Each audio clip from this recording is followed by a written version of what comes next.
A 2 News exclusive tonight. Imagine this, a metal bar smashes through the windshield of your car. Happened again, this time on I-15. Yeah, this almost exactly 2 months after 2 News showed you this video of a different piece of metal smashing through a windshield of a car also on I-15. David Ochoa reporting on the first incident and talked to the second victims today. So David, how similar are these cases? Well, let's just walk through them a little bit. Both times, it was a couple in the car. They were in the same area on I-15, they were going the same speed, and it's a similar piece of metal that went through the windshields both times.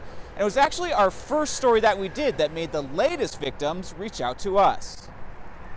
This was almost the end of my life. Shane Scheller holds the piece of metal that nearly killed him. The piece of metal came flying through my windshield right about here and flew through the gap between the headrest and the door and landed in my back seat. Inches from your head. 4 inches from my head. Scheller's girlfriend was in the car with him on Saturday, and both survived. But he wasn't able to escape without injury. It hit me right in my left shoulder.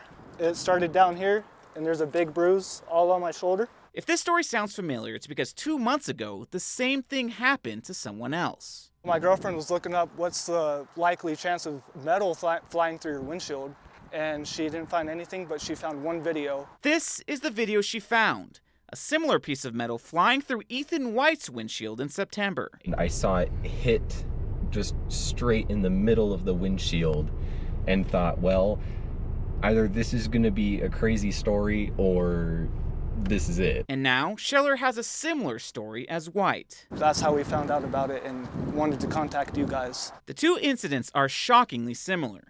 Both White and Scheller were driving their girlfriend's car in the same area on I-15. Both were going 70 miles per hour, and the same kind of metal got kicked up and went through their windshield. And look at this. It's pretty much as big as my arm. Again, it's the same length as my arm. The incident has shaken both Scheller and his girlfriend. And when I drive it on, it gives me anxiety because it's just terrifying to me. Now, Scheller and his girlfriend looked up the serial number on that piece of metal, and they found it could belong as a leaf spring to a trailer. They've also gotten a lawyer to see what they can do legal-wise. Reporting live, David Ochoa, KUTV 2 News.